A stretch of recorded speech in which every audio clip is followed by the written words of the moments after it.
وَإِذَا تُلِيَتْ عَلَيْهِمْ آيَاتُهُ زَادَتْهُمْ إِيمَانًا وَعَلَى رَبِّهِمْ يَتَوَكَّلُونَ। সূরা ইব্রাহিমে আমরা আসছি আজকে ২৮ নম্বর আয়াতে।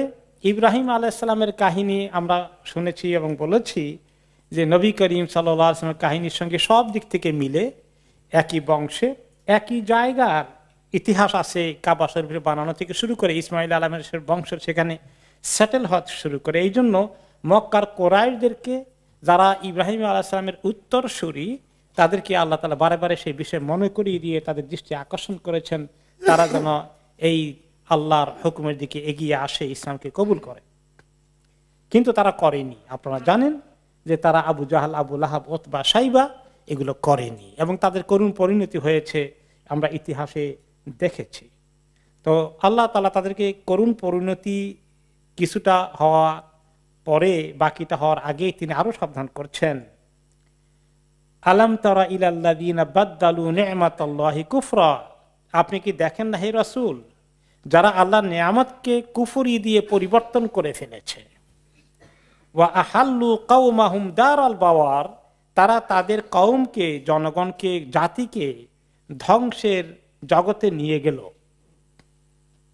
জাহান্নামা ইয়াসলাউনাহা, তারা জাহান্নামেই প্রবেশ করবে।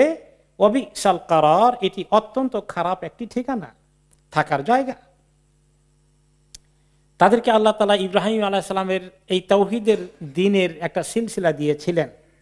এটা ছিল আল্লাহর নিয়ামত সবচেয়ে বড়।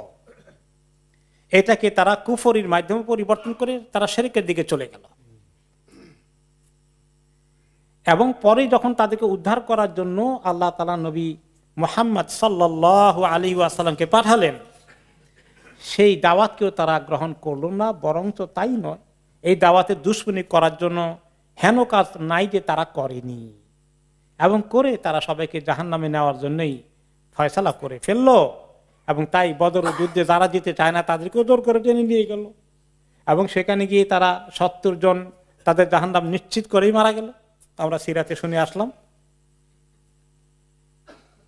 এবং এই যে দুনিয়ার মধ্যে অল্প কয়দিন থেকে আখেরাতে জাহান্নামের আগুন থেকে বাঁচার জন্য চেষ্টা করা, এবং আল্লাহ তাআলা সেই দাওয়াত, সেই সুযোগ দিয়েছেন, এ থেকে তারা মিস করে ফেললো, কত ক্ষতিগ্রস্ত হয়ে গেল তারা।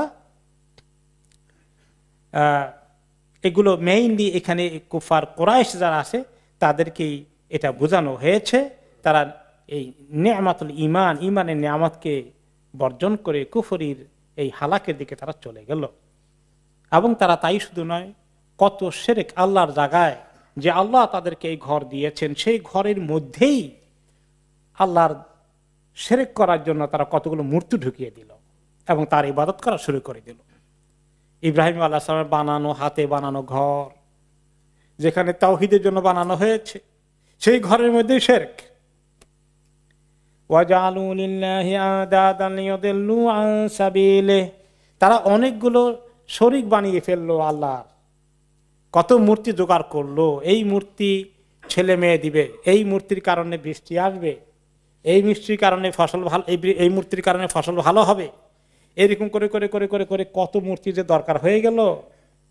লিয়ুদিল্লু আন সাবিলি, এগুলো দিয়ে দিয়ে মানুষকে গোমরাহ করে নেয়। এগুলোর মাধ্যমে অনেক মানুষ পথ ভ্রষ্ট হয়ে যায়, আল্লাহর রাস্তা ছেড়ে সেগুলোর দিকে চলে যায় এবং তাদের কাছে চাওয়া শুরু করে দেয়। এই শিরকের দিকে মানুষকে তারা ঠেলে নিয়ে গেল।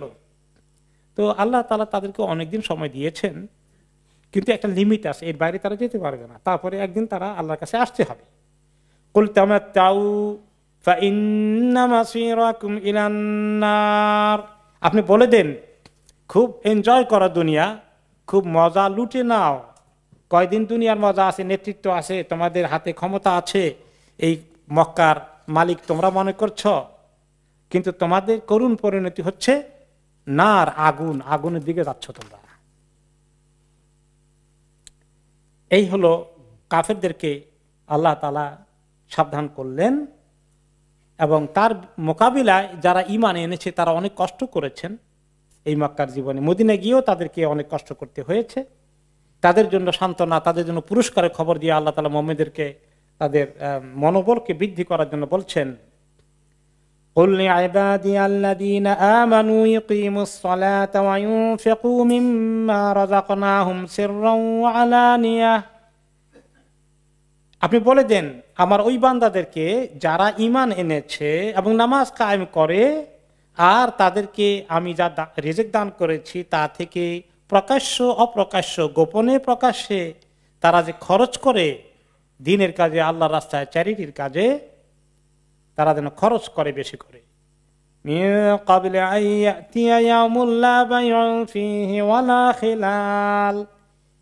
ওই দিন আসার আগে, যেদিন কোনো বেচা কিনা, মুক্তিপণ পাওয়ার ব্যবস্থা করা অথবা কোনো বন্ধু বান্ধব এসে কাউকে হেল্প করার কোনো সুযোগ থাকবে না।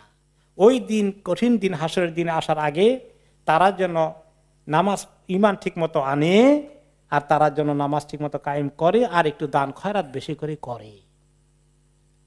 তা আমরা তো মোটামুটি আশা করি কিছু কিছু করি, তবে মনে হয় যদ্দূর আমরা ঈমান এনেছি মনে করি, আর নামাজ যদ্দূর পড়ি ওই পরিমাণ দান বোধহয় করি না। ওইখানে হাতটা একটু কেমন আগাইতে চায় না। এই ক্ষেত্রে যতবারই জান্নাতের কথা বিভিন্ন জায়গায় এসেছে, ইনফাক ফি সাবিলিল্লাহর কথা অনেক এসেছে। আল্লাহর দ্বীনের কাজে এবং অসহায় মানুষদেরকে সাহায্য করার কাজে দান খয়রাতের দিকে গেলে তাহলে প্রকৃত ঈমানদার হতে পারে মানুষ, এবং তাদের জন্যই ওই কিয়ামতের দিনের কঠিন শাস্তি থেকে নিস্তার পাওয়ার ব্যবস্থা আছে। কিয়ামতের দিন কোনো ছায়া থাকবে না, কিন্তু দুইটা ছায়া থাকবে। একটা ছায়া কথা আমরা জানি, কিসের ছায়া? সেটা আল্লাহর আরশের ছায়া। সেখানে 7 ধরনের লোক জায়গা পাবে এসেছে। আরেকটা ছায়ার কথা এসেছে, দান খয়রাত সাদাকার ছায়া। যে যত দান খয়রাত করবে, এই দান খয়রাত হাসরের ময়দানে তার সূর্য যখন মাথার উপরে চলে আসবে তাকে ছায়া দেবে। তাহলে দান খয়রাত বেশি করে করার জন্য যেন আল্লাহ তাআলা আমাদেরকে তৌফিক দান করে।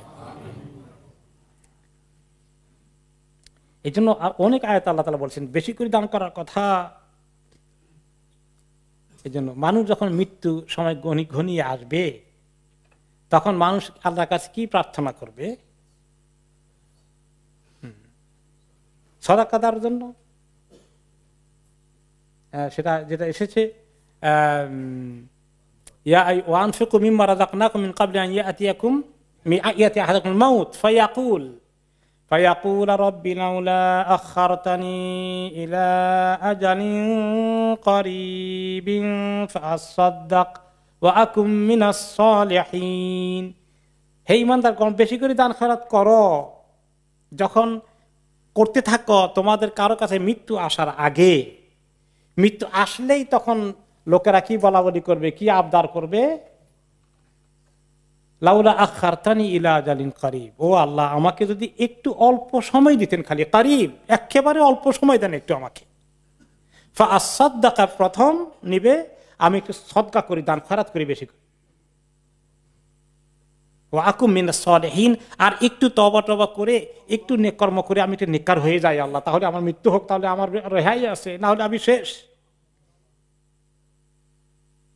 তাহলে এখন এই যে এত সম্পত্তি রেখে যাচ্ছি, আমার কয়টা বাড়ি আছে, আমার কত টাকা আছে, আমার কত টাকা কয়টা প্লট আছে, ফ্ল্যাট কয়টা আছে, আরে খালি জোগাড় করতে মনে চায়, তাই না? খালি জোগাড় করতে মনে, সুযোগ পাইলেই মনে হয় আরেকটা নেই।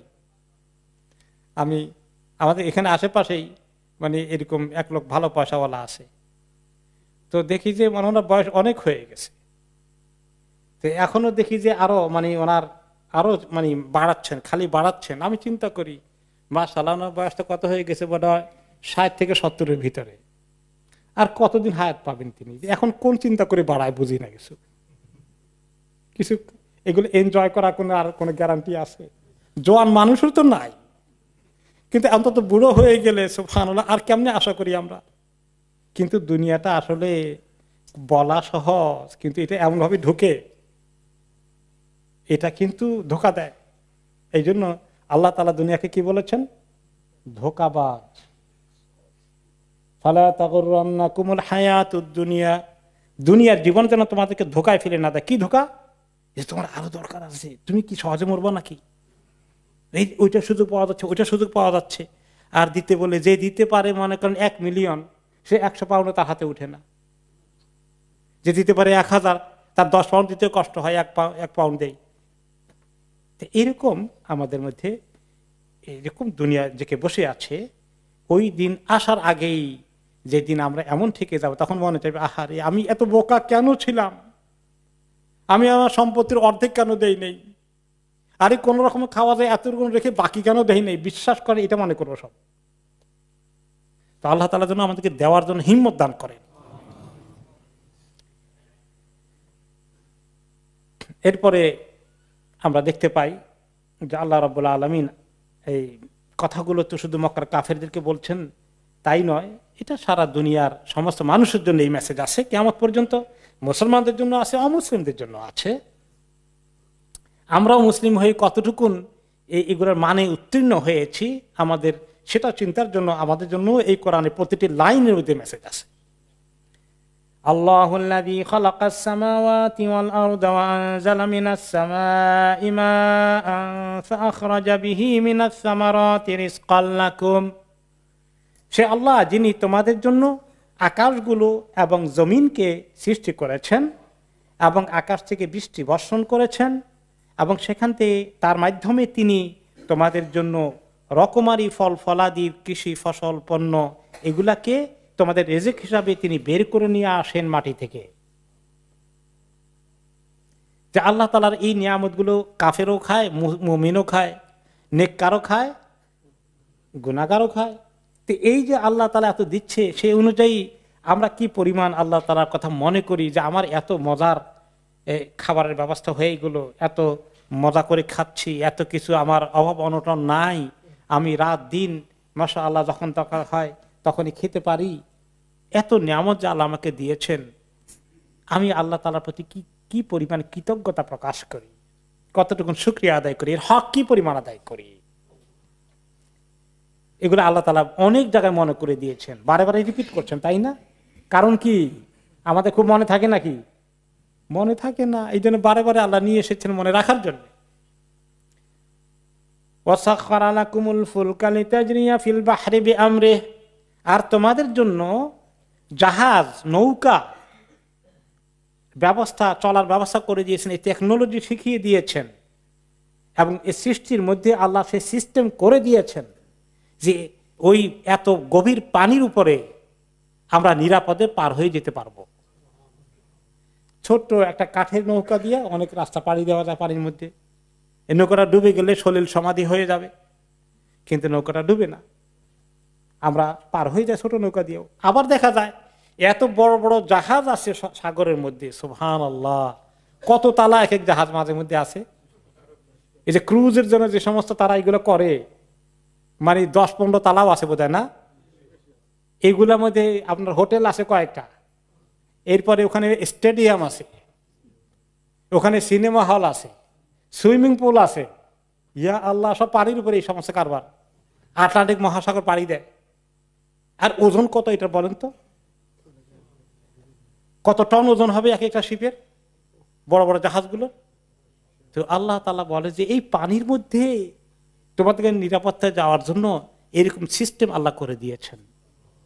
এগুলা কি মানুষ খেয়াল করে? তা না হলে আমরা এক মহাদেশ থেকে আরেক মহাদেশে, হয়তো এখন এরোপ্লেন আবিষ্কার হয়েছে, ওই সময় যখন কোরআন নাজিল হয়েছে তখন এগুলো ছিল না। এখন আমরা হয়তো প্লেনে যাতায়াত করি, মাশাআল্লাহ, সাগর পাড়ি দেওয়া লাগে না, এক দেশ থেকে এক কন্টিনেন্ট থেকে আরেক কন্টিনেন্ট, এক মহাদেশ থেকে আরেক মহাদেশ। কিন্তু এখনো কিন্তু পৃথিবীর অধিকাংশ এই ট্রান্সপোর্টেশনের ক্ষেত্রে মানুষের প্রয়োজনীয় খাদ্য থেকে শুরু করে বিভিন্ন উপাদানগুলো কোন মাধ্যমে এখনো জাহাজের মাধ্যমে, শিপের মাধ্যমে। চায়না থেকে সারা দুনিয়ায় কত পরিমাণ মাল যাচ্ছে আর আসছে। এসব এই যে ফুল এই জাহাজ চলছে, এগুলো নিয়ে চিন্তা করা দরকার যে তোমাদের জন্য আল্লাহ কত কিছু তোমাদের অনুকূল করে দিয়েছেন, তোমাদের কন্ট্রোলও করে দিয়েছেন। সাখারা মানে তোমাদের অধীন করে দিয়েছেন, নিয়ন্ত্রণ করে দিয়েছেন, তোমরা এগুলোকে ব্যবহার করতে পারছো। এই সাখারা কথাটা আরেকটি দোয়ার মধ্যে আছে। কোন দোয়ায়? যখন আমরা গাড়ি ঘোড়াতে উঠি, সুবহানাল্লাযী সাখারা লানা হাযা ওয়া মা কুন্না লাহু মুকরিনিন ওয়া ইন্না ইনশা ইলা রাব্বিনা লামুনকালিবুন। ওয়া ইন্না ইলা রাব্বিনা লামুনকালিবুন। সুবহানাল্লাযী সাখখারা লানা হাযা, সে আল্লাহর পবিত্রতা যিনি এই যানবাহনকে আমাদের নিয়ন্ত্রণে এনে দিয়েছেন। আমরা এটা কন্ট্রোল করতে পারছি। আগের জামানায় ঘোড়া ছিল, উট ছিল, না লাগাম ধরা যায়, দৌড়তে গেলে আটকানো যায়। এখন সে লাগামের জায়গায় কি আছে? ব্রেক আছে, হাতের ব্রেক আছে, পায়ের ব্রেক আছে, ঠেকানো যায়, খুব দ্রুত গতিতে যাওয়া যায়, কমানো যায়। এই যে একটা যন্ত্র, একটা মেশিনকে আমাদের নিয়ন্ত্রণে আল্লাহ এনে দিয়েছেন। আর একটু নিয়ন্ত্রণ হারিয়ে গেলে কি হয়? সুবহানাল্লাহ, সুবহান। তো এইভাবে করে আল্লাহ রাব্বুল আলামিন আমাদেরকে নিয়ন্ত্রণে এনে দিয়েছেন তোমাদের জন্য। এই সাগর পথে তোমরা বিশাল বিশাল এই জাহাজ নৌকা দিয়ে মালামাল পার করো, যাত্রী পার করো। এগুলো কিভাবে হয়? তোমাদের উন্নত টেকনোলজির কারণে হয় নাকি? আল্লাহ তাআলা বলছেন লিতাজরিয়া ফিল বাহরি বিআমরি, আল্লাহর হুকুমে এগুলা এই সাগর পাড়ি দেয়। আর আমরা তো মনে করি কত নিউ টেকনোলজি বের করেছি, আল্লাহ কি করলেন? কোন কোন মানুষের এরকমই চিন্তা, তাই না? We are the maker. কিন্তু এই জন্য টাইটানিক আলা যখন গর্ব করেছিল, দুনিয়ার মধ্যে একটা ইতিহাস হয়ে থাকলো। কি বলেছিল? যে এটা কখনো ডুববে না। এখানেই ছিল নাকি আরো কিছু ছিল? সে নাকি গডকেও চ্যালেঞ্জ করেছিল। ইট ইজ সো স্ট্রং যে গডও কিছু করতে পারবে না এটাকে। আর সেই জন্য প্রথম যাত্রাতেই আল্লাহ তাআলা দেখাই দিলেন। কয়েকদিন আগে ডুবুরিরে গিয়ে এই ডকুমেন্টারি কোন জায়গা জানি কে আমাকে ভিডিও ক্লিপ পাঠিয়েছিল, একেবারে তলদেশে গিয়ে আটলান্টিকের ফার্স্ট ক্লাস ক্যাবিন কেমন ছিল দেখাচ্ছে। কোথায় ছিল, কি অবস্থায় আছে, আহা কত জিনিস পড়ে আছে। এবং সোনা দিয়ে বানানো কিছু জিনিস ছিল ওই সমস্ত জায়গার মধ্যে, তাদের বাটন টাটন এগুলো এত এক্সপেন্সিভ করেছিল মানুষ। কিন্তু মানুষ মনে করেছিল তাদের হুকুমে চলে, কিন্তু আল্লাহ বলছেন বেআমরিহি, আল্লাহর হুকুমে, আল্লাহর কমান্ড শুনে। এগুলো তোমাদের কমান্ড শুনবে না, তোমাদের কমান্ড শুনে আমি যতক্ষণ অ্যালাউ করব। এই জন্য বলো যে আল্লাহ আমাদের নিয়ন্ত্রণে দিয়েছেন। এই জন্য গাড়ি ঘোড়াতে উঠলে যদি এই দোয়া না পড়ি তাহলে মনে যেন একটা ক্রাইম করেছি। এটা যেন কখনো মিস না করি। এই দোয়া যেন অবশ্যই পড়ি এবং ছেলে মেয়েদেরকে শিখাই, গাড়িতে বসলেই এই দোয়া পড়তে হবে। ওয়াসাখখারা লাকুমুল আনহার, এমনকি নদীগুলোকে তোমাদের নিয়ন্ত্রণে এনে দিয়েছেন। নদীগুলো কার খেদমত করে?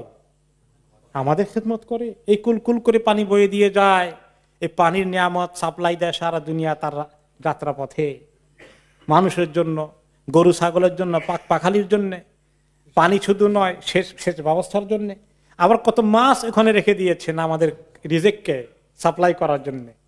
এই যে নদীর নেটওয়ার্ক আল্লাহ বিছিয়ে দিয়েছেন, এগুলো সব আল্লাহ তাআলা করেছে। মানুষ চিন্তা করে এগুলো প্রাকৃতিক ভাবে হয়েছে, ন্যাচারালি। তো ন্যাচারের সৃষ্টিকর্তাকে আল্লাহ। ওয়াসাখখারা লাকুমুশ শামসা ওয়াল কমারা দাইবাইন, আর তোমাদের জন্য আল্লাহ তাআলা এই সূর্য এবং চন্দ্রকে একটা পরে আরেকটা নিয়মিত এই তাদের প্রদক্ষিণ চলছে, একটা পরে একটা এই চলার ঘোরার কাজ, প্রদক্ষিণ করার কাজ অব্যাহত রেখেছে। এবং কোনোদিন এমন হয়নি কোনো একটা কারণে দুইটার মধ্যে টক্কর লেগে গিয়েছে, অথবা একটা আসতে দেরি হয়েছে আর এটা বলে যে এখন আমি কি করি, এরকম কোনো গ্যাপ সৃষ্টি হয়নি। এই সাইকেল একদম ফিক্স করে দেওয়া চলছে। এবং সেটা আবার দেখা যাচ্ছে কোনো সময় বাড়ে, কোনো সময় কমে। সেটা আবার একদম প্রোগ্রাম করা, অ্যাক্সিডেন্টালি বাড়ে কমে না, একদম প্রোগ্রাম করে দেওয়া আছে। কখন আস্তে আস্তে শীতকালে কমবে, আস্তে আস্তে গরমকালে কমে, কেমনে করে বাড়বে, একদম প্রোগ্রাম ঠিক করে দেওয়া আছে। এত সুন্দর একটা সিস্টেম, যে সিস্টেম কখনো কলাপস করেনি। যে কম্পিউটার কি করে না, কম্পিউটার মাঝে মাঝে শাট ডাউন হয়ে যায়, ক্রাশ হয়ে যায়, ভাইরাস ঢুকে, কত কিছু। কিন্তু আল্লাহ তাআলার এই সিস্টেমটা এইভাবে করে দেওয়া হয়েছে। কুল্লু ইয়াজরি লিআজালিম মুসাম্মা, প্রত্যেকটি চন্দ্র, সূর্য, পৃথিবী ও গ্রহ নক্ষত্র সবগুলোই নির্দিষ্ট একটা কক্ষপথে প্রদক্ষিণ করতে থাকে, ঘুরতে থাকে।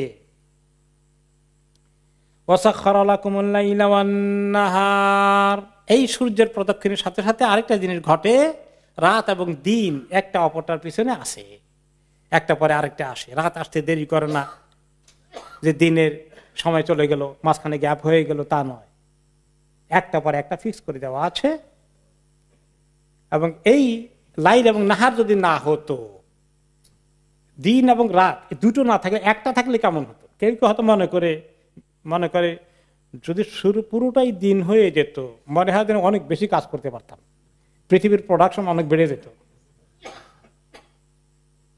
রাত হওয়ার কারণে অনেক কিছু বন্ধ করে দিতে হয়, কাজকর্ম কমে যায়, এরকম কেউ চিন্তা করতে পারে হয়তো বা।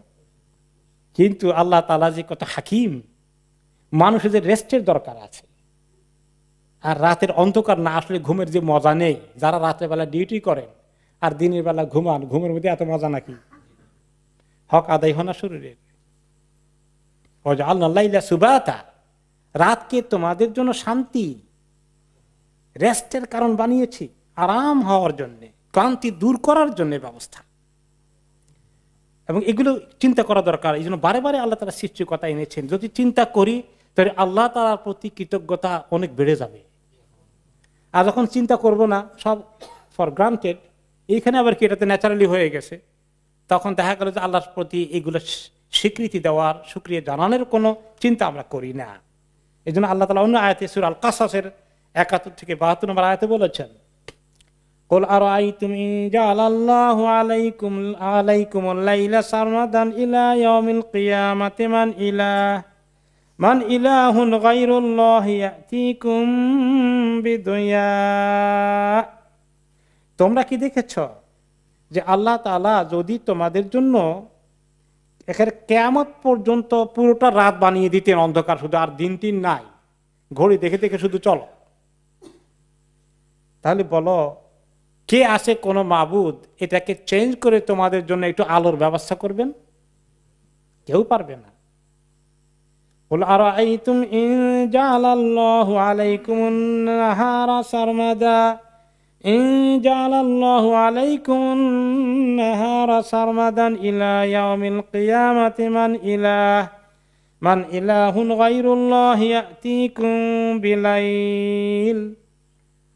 আপনি আর বলে দিন, তোমরা কি দেখেছ যে আল্লাহ যদি তোমাদের জন্য কিয়ামত পর্যন্ত শুধু দিনই রাখতেন, এক নাগারে, এক সারা দিন, কোনো রাত নেই, তাহলে কে ছিল, কোন মাবুদ আছে আল্লাহ ছাড়া তোমাদের জন্য রাত নিয়ে আসবে?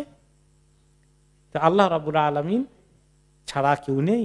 এই দিন এবং রাতের এই যে আবর্তন বিবর্তন, এটা যে আমাদের জন্য একটা নিয়ামত। আল্লাহ তাআলা দিনের বেলা কত কাজ করতে পারি, রাতের বেলা একটু মন ভরে ঘুমাতে পারি, শরীরে ক্লান্তি চলে যায়, পরের দিন সকালে আমরা পূর্ণাঙ্গ এনার্জি নিয়ে আবার উঠে যাই। এখন কেউ কেউ বলবেন যে আমাদের তো রাত দিন আছে, ওই যে স্ক্যান্ডিনেভিয়ান কান্ট্রি তো রাত দিন নাই, আবার সেটা আল্লাহ করলেন কেন, কি করলেন?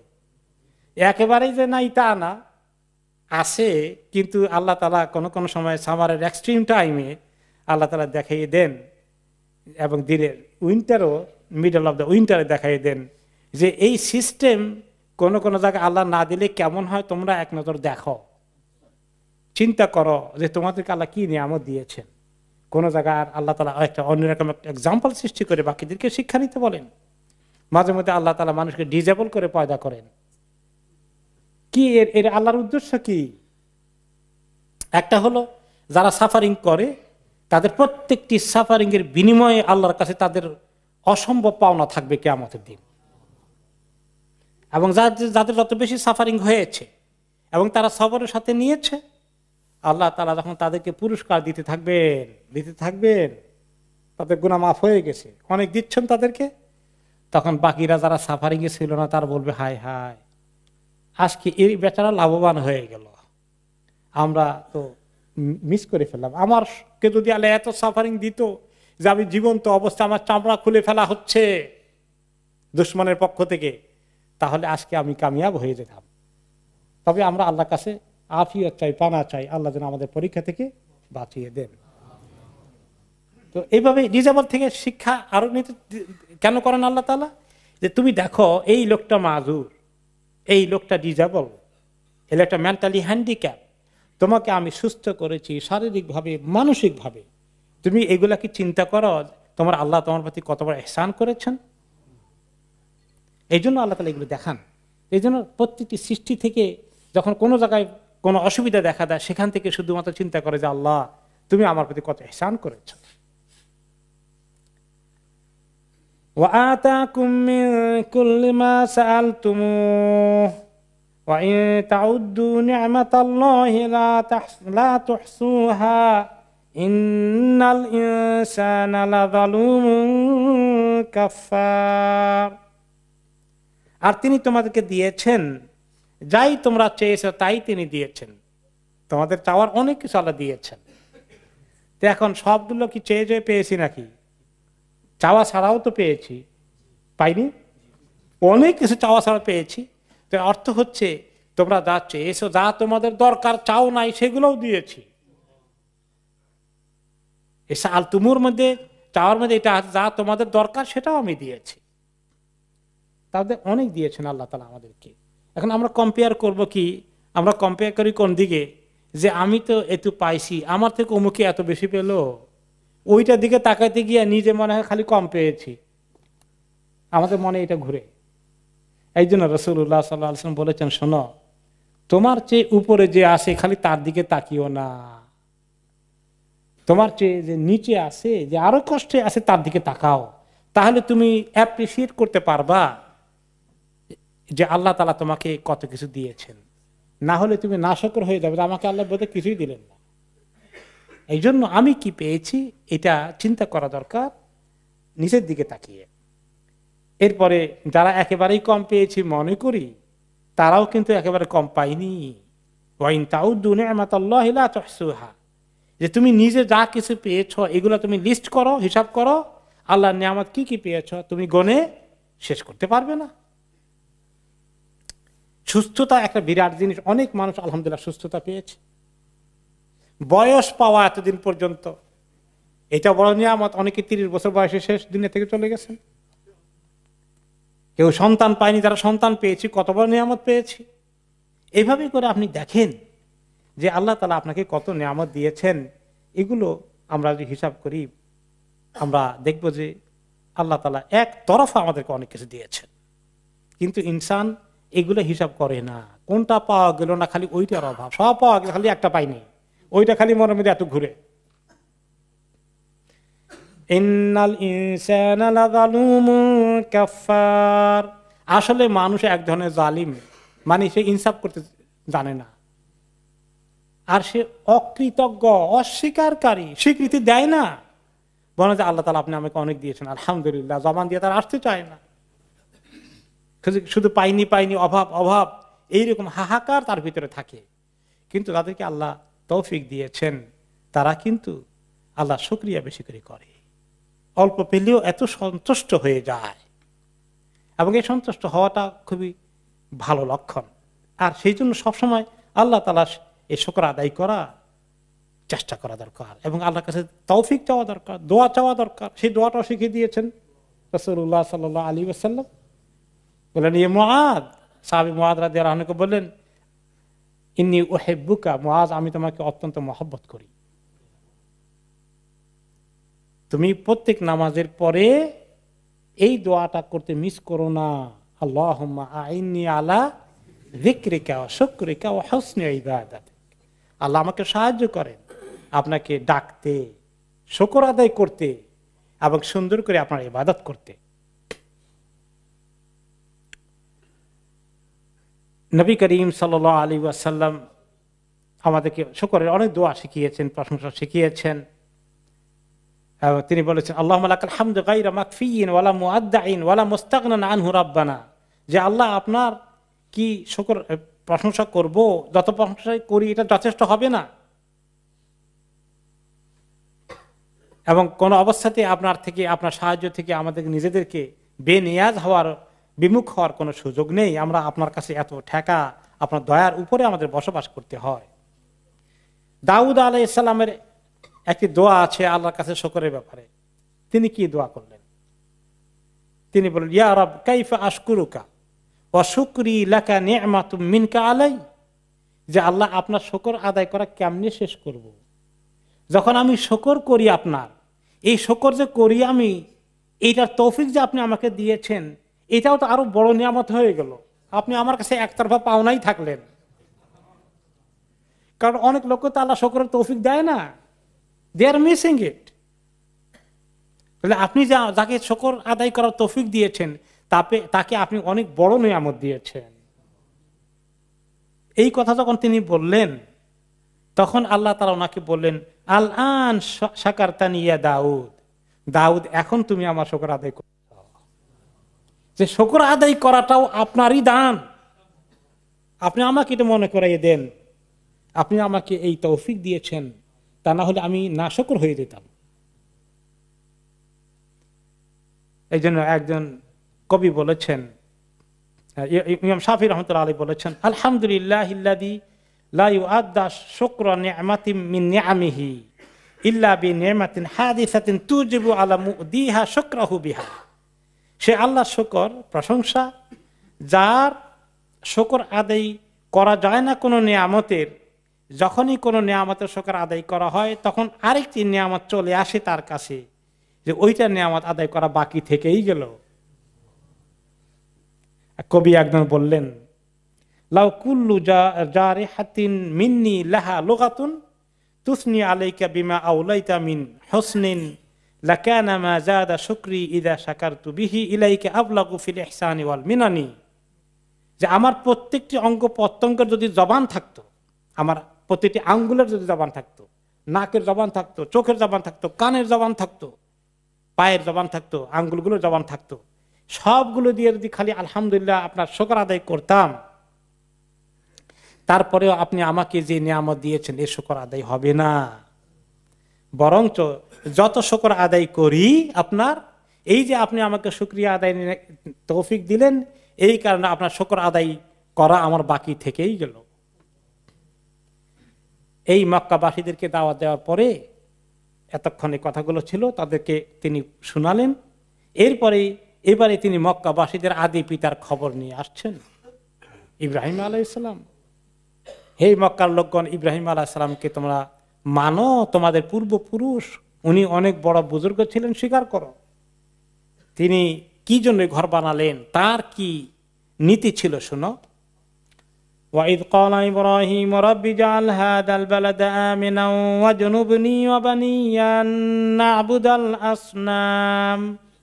যখন ইব্রাহিম বললেন, হে আমার রব, এই শহরকে আপনি নিরাপত্তা দিয়ে দিন, নিরাপত্তার শহর বানিয়ে দিন মক্কাকে, কারণ ওইখানে রেখে দিতে হচ্ছে ওনার স্ত্রী এবং ছেলেকে।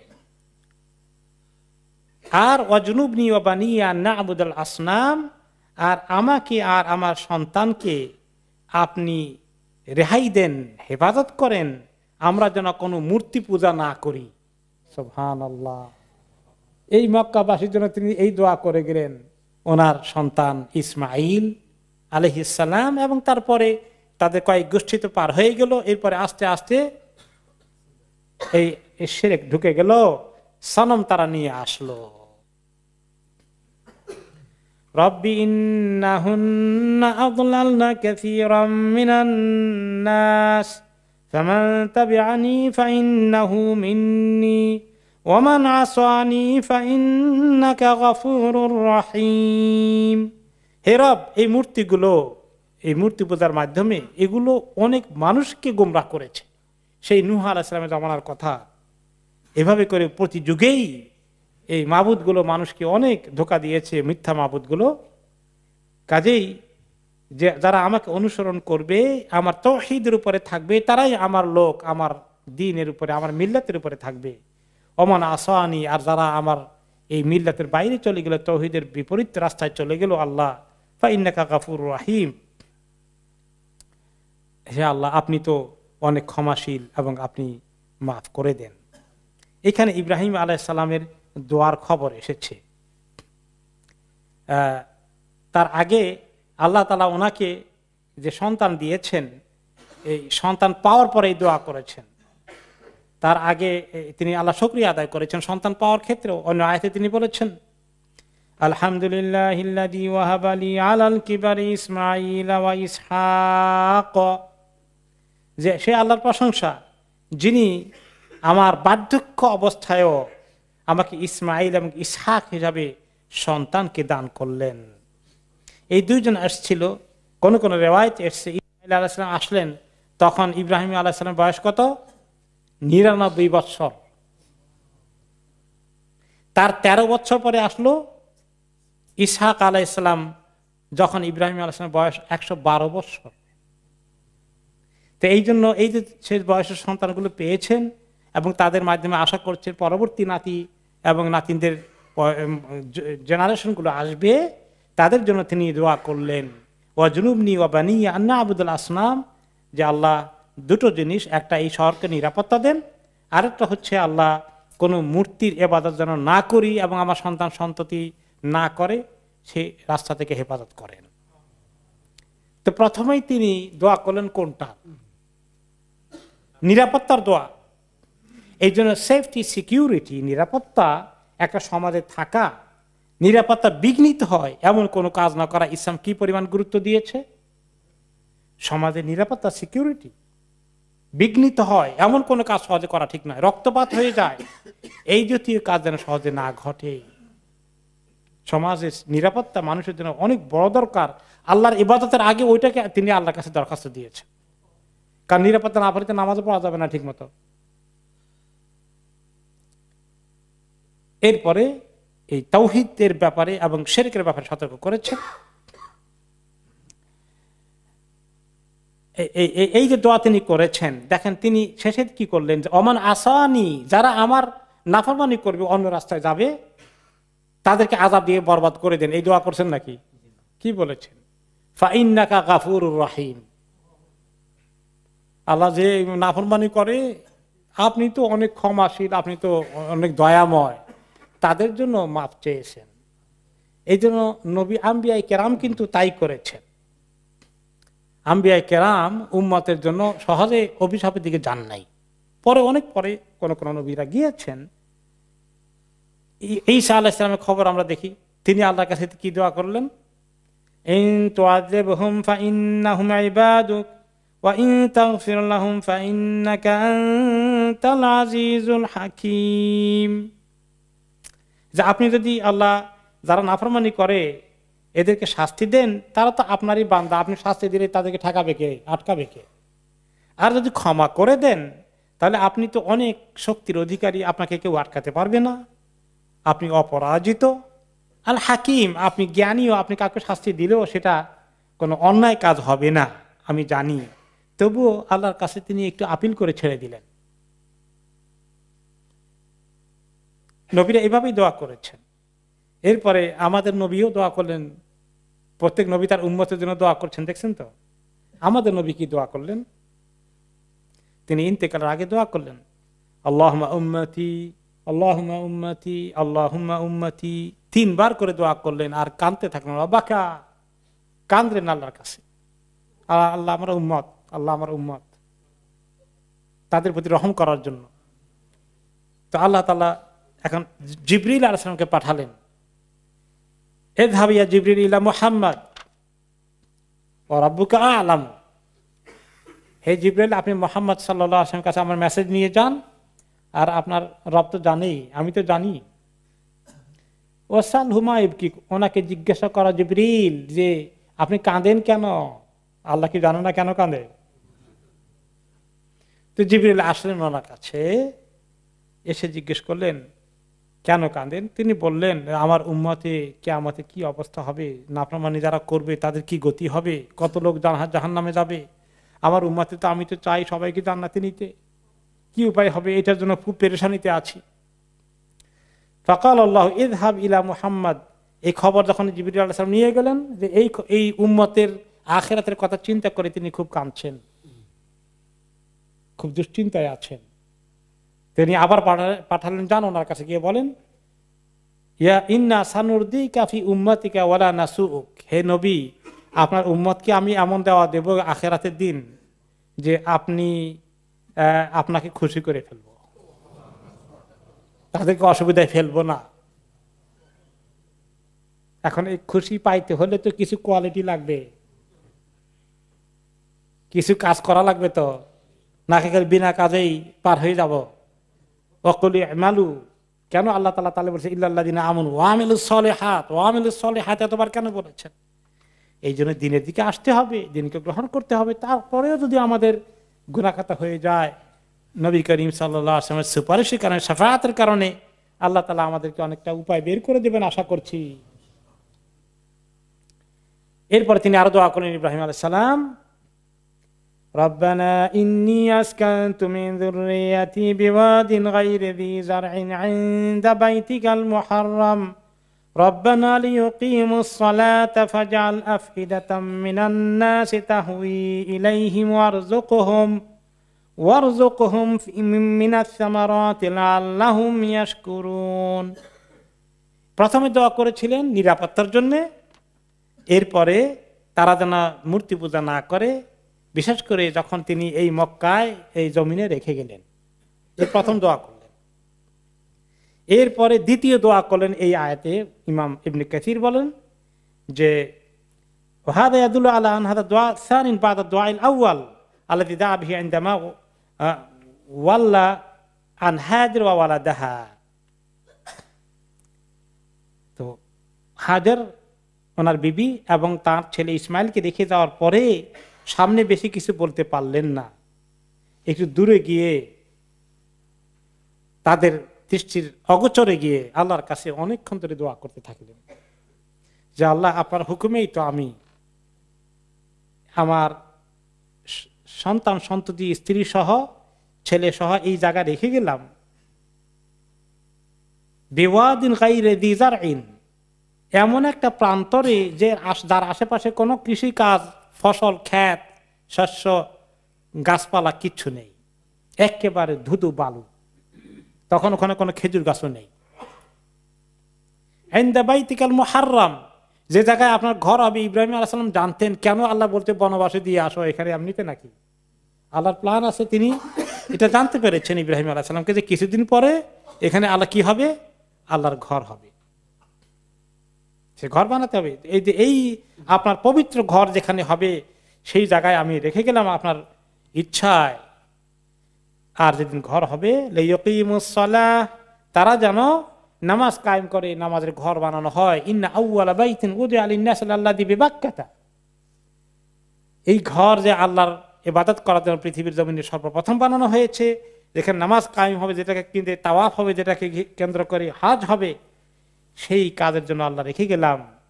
এখন একলা বেচারাদের কষ্ট হয়ে যাবে, তাদের জন্য আল্লাহ আপনি কিছু ব্যবস্থা করেন। ফাজআল আফইদাতাম মিনান নাসি তাহওয়ি ইলাইহিম, তো মানুষের দিলগুলোকে আপনি তাদের দিকে আসার জন্য আকর্ষণ সৃষ্টি করে দেন, উৎসাহী করে দেন। ওয়ারযুকহুম মিনাস সামারাতি লাআল্লাহুম ইয়াশকুরুন, আর তাদেরকে আল্লাহ তাআলা এমন ফসলাদি, ফল মূল যা কিছু দরকার আপনি এগুলা রিজিক দান করতে থাকেন, তাদের যেন রিজিকের অভাব না হয়। আল্লাহ এগুলো পেলে তারা তো আপনার বেশি করে শুকর আদায় করতে পারবে। তিনি রেখে আসলেন আর বললেন ফাজআল আফইদাতাম মিনান নাস, মানুষের মধ্য থেকে কিছু লোককে তাদের প্রতি আকর্ষণ সৃষ্টি করে দেন। ইমাম ইবনে কাসির রাহমাতুল্লাহ আলাইহি বলেন, ইবনে আব্বাস থেকে রিওয়ায়াত করে, ইবনে আব্বাস তো বড় মুফাসসির, রাইসুল মুফাসসিরিন, তিনি এই আয়াতে তাফসিরে বলছেন যে আল্লাহ তাআলা এটা বলেন ফাজআল আফইদাতান নাস, মানুষের দিলগুলোকে এদিকে ধাবিত করে দেন, এই কথা বলেন নাই। মানুষের মধ্য থেকে কিছু লোকের দিলকে ধাবিত করে দেন। কেন? যে ওইটা যদি সব মানুষের কথা বলা হতো, লাজদাহাম আলাইহি ফারিস ওয়ার রুম ওয়াল ইয়াহুদ ওয়ান নাসারা ওয়ান নাস কুল্লুহুম, তাহলে মুশকিল হয়ে যেত। মক্কার দিকে পারস্যবাসী, রোমান, ইউরোপিয়ান, তারপরে আপনার ইহুদি নাসারা সবাই গিয়ে মক্কার দিকে হুমড়ি খাইতো। সবাইকে আল্লাহ চান না সেখানে, শুধু তাওহীদ ওয়ালাদেরকে চান ওখানে যাক। এই জন্য মুসলিম উম্মার জন্য আল্লাহ এটাকে খাস করে দিয়েছেন, আফইদাতাম মিনান নাস। তো আল্লাহ তাআলার রিজিক পাওয়া গেলে আল্লাহ শুকর আদায় করতে হয়। একটু আগে আমরা শুকরের জন্য বলে আলোচনা করেছিলাম, শুকরকে আল্লাহ তাআলা খুব পছন্দ করেন, তাই না? খাওয়ার পরে শুকর আদায় করা, আলহামদুলিল্লাহিল্লাযী আতামানা ওয়া সাকানা ওয়া জাআলানা মিনাল মুসলিমিন, আরো আছে মিন গায়রি হাওলিন মিন্নি ওয়ালা কুওয়া ইত্যাদি। আমার কোনো শক্তি ছাড়াই আল্লাহ আমাকে কিভাবে খাওয়াই দিলেন। তো এই খাওয়ার শুকরটা এত বড় শুকর, যে কোনো কাজের শুকরই। তবে খাওয়ার শুকরের ব্যাপারে একটা খাস হাদিস আছে, আত-তাইমুশ শাকির কাস-সাইমিল আবিদ, যে ব্যক্তি খেয়ে শুকর আদায় করলো, নফল রোজা রাখলো না আজকে, কিন্তু আল্লাহ শুকর ঠিক মতো আদায় করেছে, আল্লাহ তাআলা তাকে নফল রোজা রাখার সমপরিমাণ সওয়াব দান করবেন।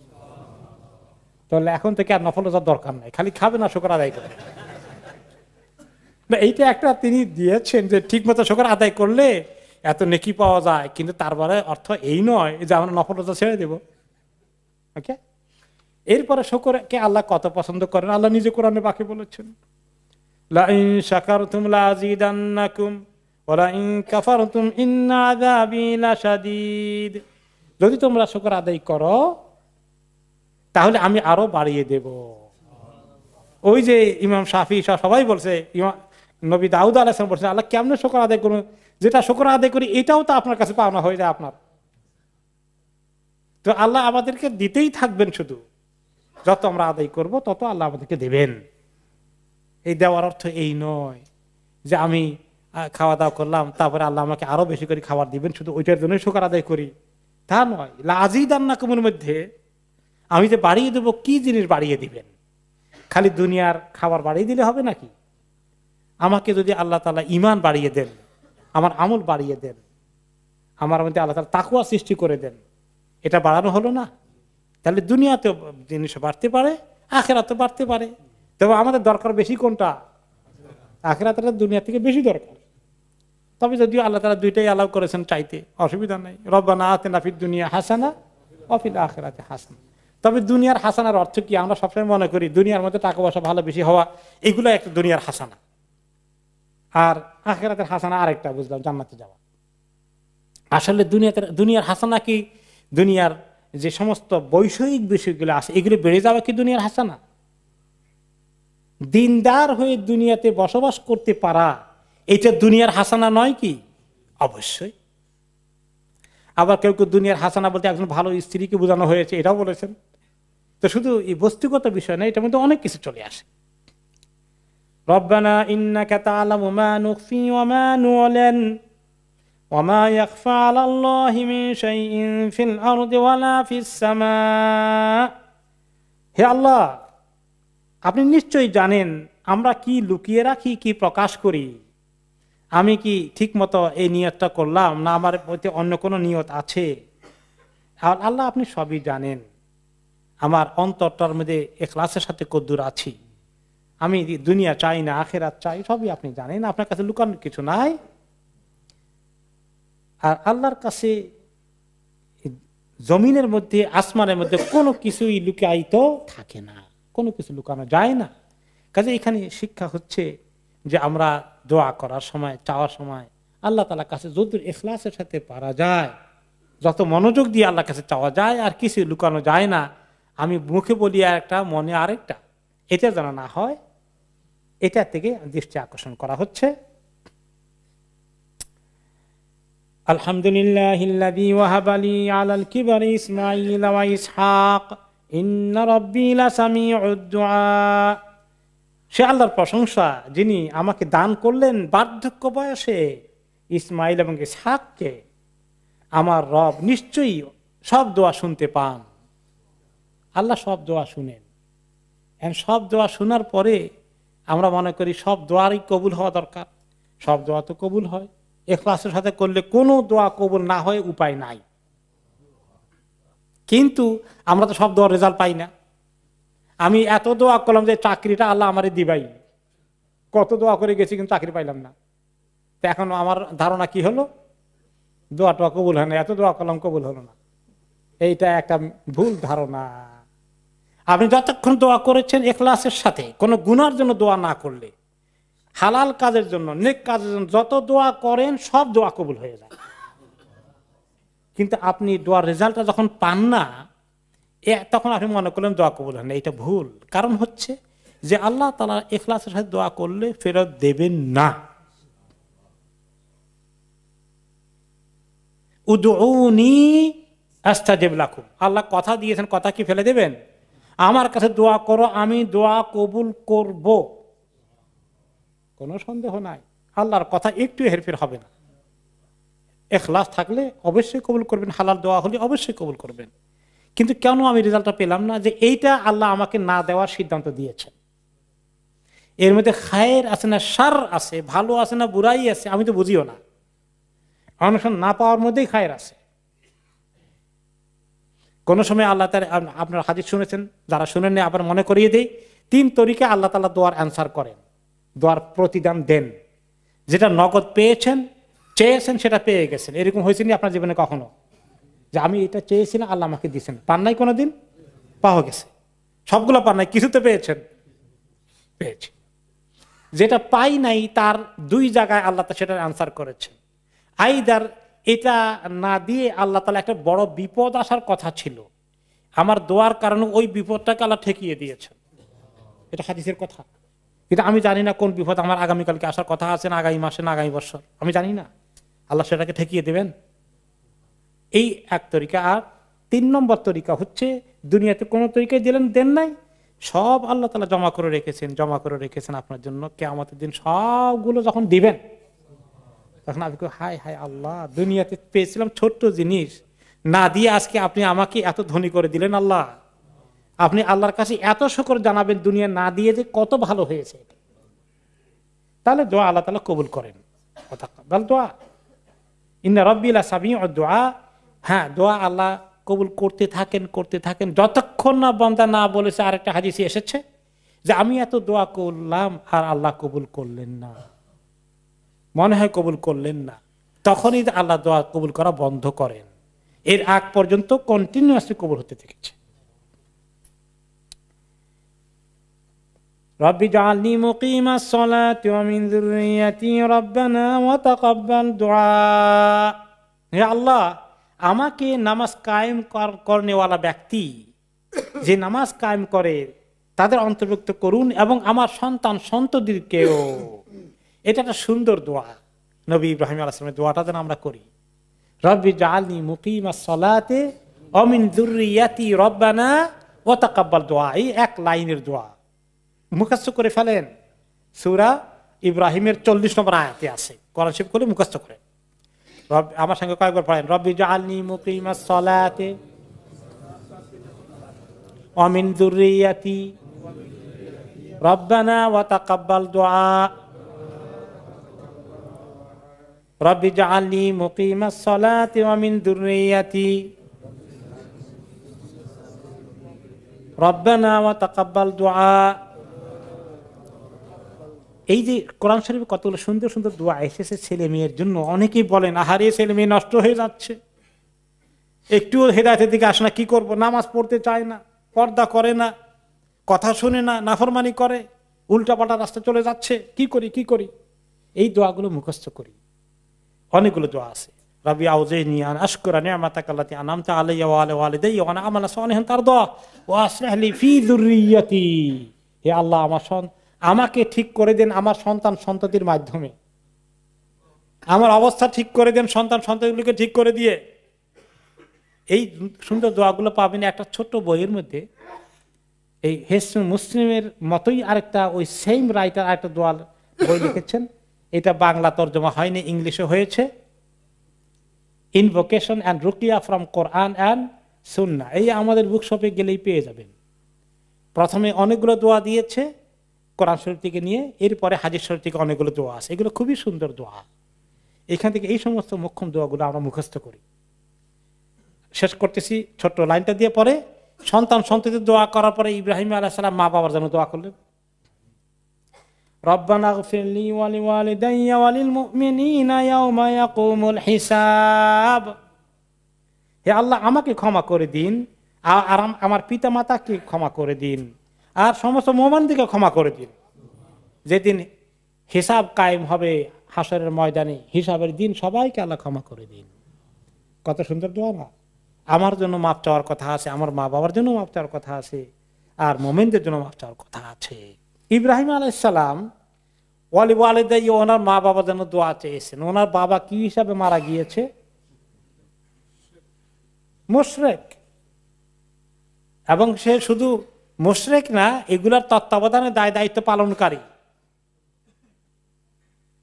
একজন বড় মাপের তাদের এগুলোর তত্ত্বাবধানকারী।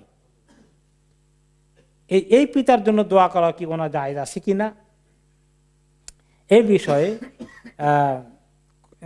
অনেক ইমাম ইবনে কাসির বলেছেন, হাযা ক্বাবলা আন ইয়াতাবাররা মিন আবিহি লাম্মা তাবায়্যানা লাহু আদাওয়াতুহু লিল্লাহি আযজা ওয়া জাল। অন্য আয়াতে এসেছে, এক পর্যায়ে তিনি বলছেন, আমি যাব যতক্ষণ আল্লাহ আমাকে নিষেধ না করেছে ততক্ষণ আপনার জন্য আমি আল্লাহর কাছে দোয়া করতে থাকবো, আল্লাহ যেন আপনাকে মাফ করে দেয়, আল্লাহ যেন মাফ করে দেয়, আল্লাহ যেন মাফ করে দেয়। পরে এক সময় যখন ক্লিয়ার হয়ে গেছে যে কিছুতেই আর আল্লাহর দিকে আসবে না, আর তিনিও জানেন এখন আল্লাহ তাআলা তার জন্য খাতাম আল্লাহ আলা কুলুবিহিমের সিল দিয়ে দিচ্ছেন, এখন দোয়া করাটাও আল্লাহ পছন্দ করবেন না, তখন তিনি দোয়া করা ক্ষান্ত করে দিয়েছেন। তার আগ পর্যন্ত তিনি এই দোয়া করেছেন এবং ওনার উসিলা আমরা দোয়া একটা পেয়ে গেলাম সুন্দর। ওনার জন্য পুরোটা কাজে লাগলো না, কিন্তু আমাদের কাজে লেগে গেল। সেই জন্য আল্লাহ তাআলা কোরআনে পাখিটা ঢুকিয়ে দিয়েছেন। তো এখন পিতার এই অবস্থা, ওনার মায়ের অবস্থা কি? তো কোন কোন মুফাসসির বলেছেন যে পিতার কথাই শিরকের কথা আলোচনা বেশি হয়েছে, মার কথা আলোচনা হয় নাই। এতে বোঝা গেল মা ভিতরে ভিতরে ইব্রাহিম আলাইহিস সালামের দ্বারা মুমিন হয়ে গেছেন, ইসলাম কবুল করেছিলেন, শুধু ওনার বাবাই ছিল কাফের। তাহলে আসুন, এই যে সুন্দর একটা দোয়ার মধ্যে পিতা মাতা ছেলে মেয়ে উভয়ের জন্য দোয়া আছে। আমাদের তো উভয়ের জন্য দোয়া দরকার। আর মা বাবা মরে গেলে এখন আমরা তাদেরকে আর তো খাওয়াতে পারবো না, তাদের জন্য দুটো কাজ করতে পারবো, একটা হলো দান খয়রাত করা, একটা দোয়া করা। যদিও হজ করা যায়, উমরা করা যায়, এটা করতে পারবো, ঠিক আছে, কিন্তু নামাজ পড়তে পারবো না, রোজা রাখতে পারবো না, কাপড় চাপড় দিতে পারবো না, কিছুই করতে পারবো না। দোয়াটা তাদের অনেক বেশি কাজে লাগে, প্রতিটি দিন তারা ইন্তজারে থাকে। কিন্তু বলেন আমরা কয়দিন দোয়া করি, তাদের কথা কয়দিন মনে পড়ে? সুবহানাল্লাহ। মাঝে মধ্যে নিজেকে ক্রিমিনাল মনে হয়ে যায়, আহারে আজকে দিনটা চলে গেল, বাবার জন্য মায়ের জন্য দোয়া করলাম না। তারা প্রতিদিন ইন্তজারে থাকে এবং আমাদের দোয়া তাদের কাছে কত কবুল হয় যে আমরা যখন দোয়া করি তখন আল্লাহ তাআলা তাদেরকে দেখান, ওই যে তোমার দেখো দোয়া এসে গেছে, উপরের দিকে উঠছে। এবং যারা এটা পারে না বা প্রথমে জানতে পারে না, জিজ্ঞেস করছে আল্লাহ আমার জান্নাতের লেভেল আপ হয় কেমনে, উপরের দিকে উঠে কেমনে, প্রমোশন কেমনে হয়? বিস্তিগফারি ওয়ালাদিকা লাক, যে তোমার সন্তানের তোমার জন্য যে দোয়া করে সেই কারণে। এইরকম আমাদের পিতা মাতার জন্য যদি আমরা দোয়া বেশি করে করি, এই উসিলায় আল্লাহ তাআলা যেটা করবেন, আমাদের ছেলে মেয়েদেরকে ওই লাইনে নিয়ে আসবেন আল্লাহ তাআলা ইনশাআল্লাহ। তাহলে তারাও আমাদের জন্য দোয়া করবে ইনশাআল্লাহ। এটা একটা প্রিন্সিপাল আল্লাহর কাছে আছে, হাল জাযাউল ইহসানি ইল্লাল ইহসান।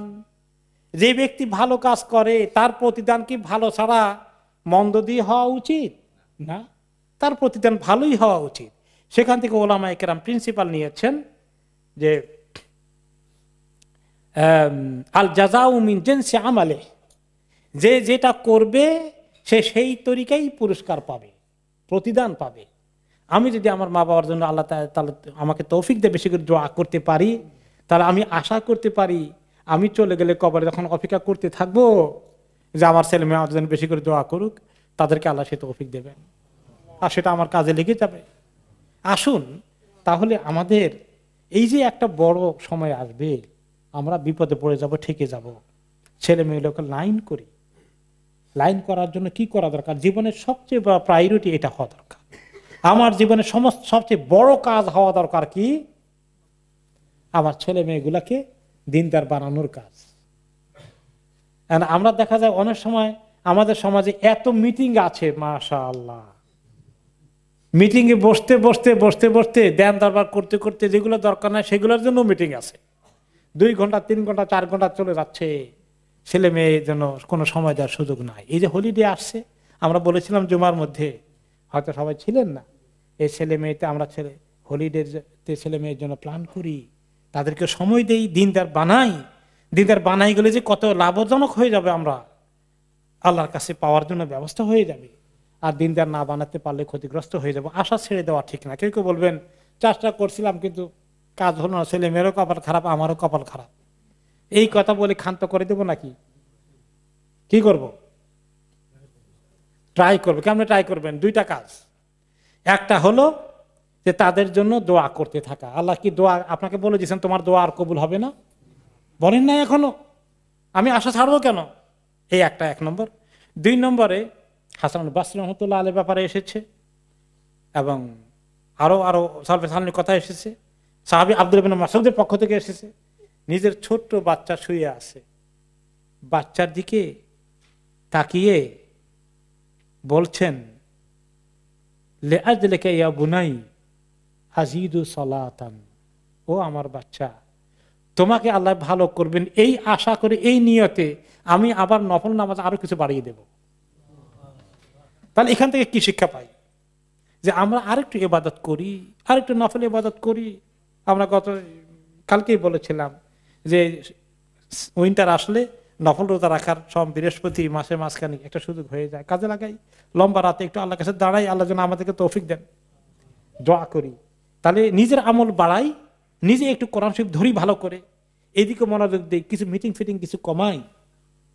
এখন ওই কিছু তো আছে দরবারি মিটিং, সামাজিক মিটিং, এই সমিতি ওই সমিতি, আল্লাহ এগুলোর জন্য এত সময় দেয়, আর পরের দিন পত্রিকার খবরটা উঠবে, ছবিটা উঠানো যায় কিনা এই প্ল্যান থাকে। এগুলা কিছু আছে। আবার কিছু লোক আছে ইসলামী মিটিং করি, ইসলামী মিটিং করে এত অতিরিক্ত কথা মাঝে মধ্যে হয়ে যায়, এত সময় যায়, আমরা একটু অসচেতন ভাবে খালি কথা বলতেই থাকি। একটু সময় টময় কমিয়ে একটু নিজে আল্লাহর সঙ্গে মিটিং করি, কতক্ষণ আল্লাহর সঙ্গে একটু সময় কাটাই, সেটা সময় কমে যায় আমাদের। এরপরে আমরা ছেলে মেয়ের জন্য একটু সময় দেই, ঘরে পরিকল্পনা করি। সোশ্যাল গুলো কিছু কমানো দরকার, ইসলামিক গুলোও কিছু যেগুলা কাটছাট কিছু করা যায় কোনখান দিয়ে, এগুলোকে একটু কাটছাট করি। আল্লাহ তাআলা আমাদেরকে তৌফিক দান করুন। জাযাকুমুল্লাহ খাইরান।